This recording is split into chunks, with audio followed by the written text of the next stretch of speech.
pastores protestantes fueron llevados al purgatorio y ahora creen.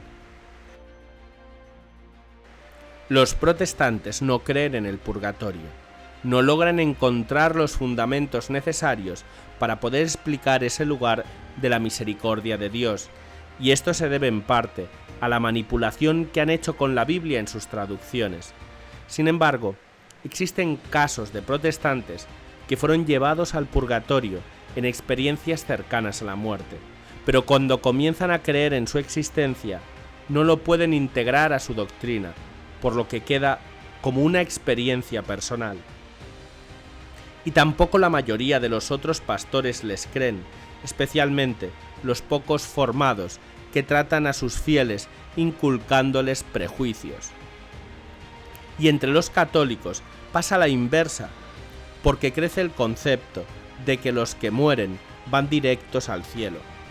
Aquí hablaremos de cómo entre los protestantes se abre una brecha para comprender la existencia del purgatorio y cómo su existencia se hace más difusa entre los católicos. Mientras a los protestantes se les revela el purgatorio, los católicos cada vez creen menos que él exista, porque la tendencia actual es creer que solamente existe el cielo, y que casi todos o todos van allí para siempre, sin purgarse. Y los muy malos, unos poquitos, casi nadie, podrían llegar al infierno, si es que existe y si hay alguien allí. La duda de los católicos actuales sobre el infierno cada vez es más grande. En muchísimas catequesis se predica que el infierno existe como un lugar, pero que no hay nadie en él, porque Dios es misericordia.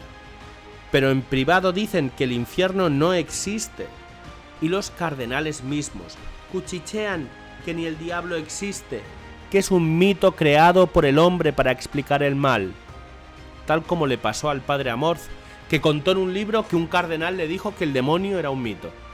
Por lo tanto, si Dios es tan bueno y misericordioso, que no envía a nadie al infierno, tampoco su misericordia permitiría que la gente pase al purgatorio, porque allá estarán años de purificación que en sí mismo conlleva dolor. Porque la idea que prevalece es que Dios es infinito perdón. Entonces prácticamente convierten el infierno y el purgatorio como lugares que existen en la imaginación popular de aquellos ultratradicionalistas. Y esto se refleja en los comentarios de las personas cuando alguien muere. Ya está en el cielo, ya no sufre. ¿Y qué poder tiene la gente para saber si alguien ya está en el cielo? ¿Qué dones les ha dado Dios para poder afirmar tal cosa? Y se ha vuelto popular decir que un fulano de tal es santo porque ya murió, cuando a los sacerdotes en otros siglos les tocaba ver a una persona buena morir, no afirmaban que cada difunto era santo. Rara vez lo decían, precisamente porque no sabían si les había tocado pasar en el purgatorio. Esto sucede porque el pensamiento es cada vez más protestante. La Iglesia Católica se ha estado protestantizando en las últimas décadas. Es doctrina calvinista que al morir una persona está en la seguridad de que se fue al cielo. Citan la segunda carta de Corintios 5:8 que dice: estamos pues llenos de buen ánimo y preferimos salir de este cuerpo para vivir con el Señor. En este pasaje de San Pablo habla de estar con el Señor como la meta. No lo dice en el sentido de que cualquiera que muera se va directo al cielo, sino que lo expresa como la esperanza de poder algún día gozar del cielo. Santa Perpetua, mártir del primer siglo del cristianismo, tuvo la visión de cómo su hermano, que había muerto unos años antes, estaba en el purgatorio. Rezó por su alma para verle libre de esas cadenas y luego dice que lo volvió a ver ya en el cielo. Por ello, vemos que los cristianos de los primeros siglos creían en el purgatorio. Sin embargo, hay protestantes que, aun siéndolo y no creyendo en el purgatorio doctrinalmente, han sido llevados al purgatorio. Y aunque terminan creyendo en el purgatorio, no saben cómo incorporarlo a su creencia, ni tampoco quieren provocar una diferencia con sus compañeros de religión, que no les creen, o lo toman como una alucinación. Lois Hochor, Una pastora pentecostal estadounidense estuvo clínicamente muerta por 20 minutos, durante los cuales Jesús masajeó su corazón y la llevó a experimentar el purgatorio. Su esposo, cuando tuvo una operación a corazón abierto, donde estuvo también clínicamente muerto, también dice haber visto el purgatorio.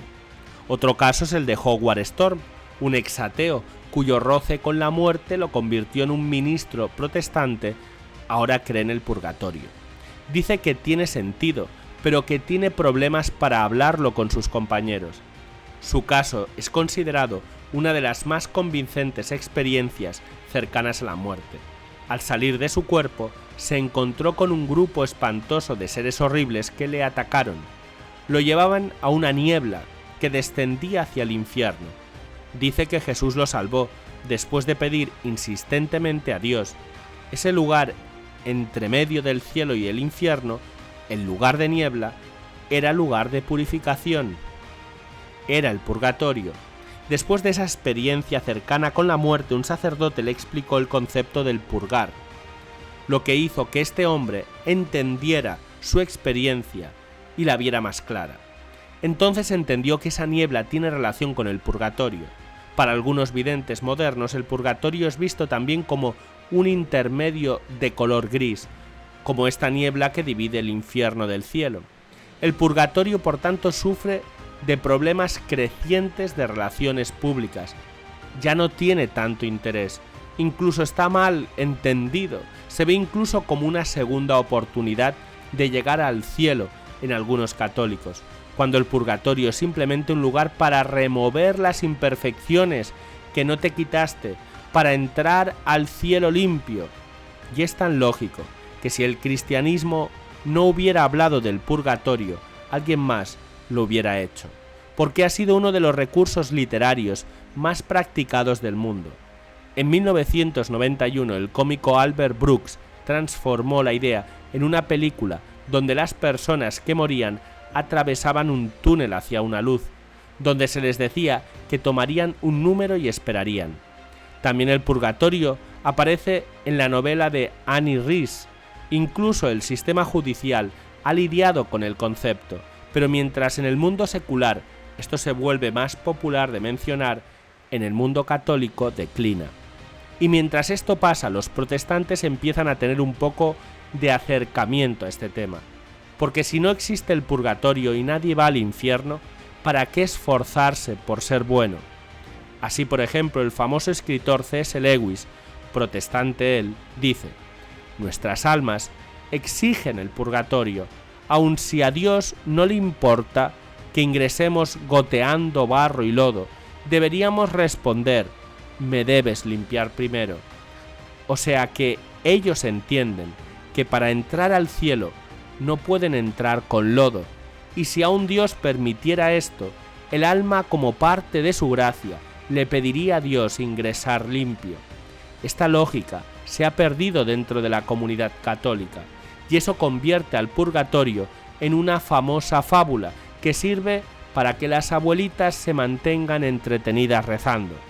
Jerry Walsh, de la Universidad Bautista de Houston, dio una conferencia retomando las ideas de Lewis y del purgatorio, y este protestante demuestra que no es una simple historia para entretener a las abuelas. Según Walsh, Lewis analizó todo en relación al término de transformación y santificación, por lo que parecen términos más fáciles de admitir entre los protestantes. La transformación total requiere un arrepentimiento radical, y entonces el que desea ir al cielo debe tener ese arrepentimiento que lo lleve a la transformación. Por lo tanto, hemos visto cómo el purgatorio se está convirtiendo en un término popular para aquellos que no son católicos, mientras que para los católicos, que si bien creían desde siempre en esto, se ha devaluado su significado, al punto que dudan de su existencia. Mientras las experiencias místicas y otras lecturas piadosas de la Iglesia confirman la creencia de la Iglesia, los católicos dudan de la existencia del lugar, diciendo que todo el mundo se salvará, como si estuvieran repitiendo la teología calvinista o bien la herejía católica del universalismo, donde todos se salvan inmediatamente. es que si no pueden creer lo que ahora la gente ha visto y creído, mucho menos creerán en las experiencias de santos del pasado, donde se afirma el purgatorio. Y si no existe gente en el purgatorio, la promesa del escapulario de sacarlos de allí queda sin efecto y entra en el nivel de las fábulas también.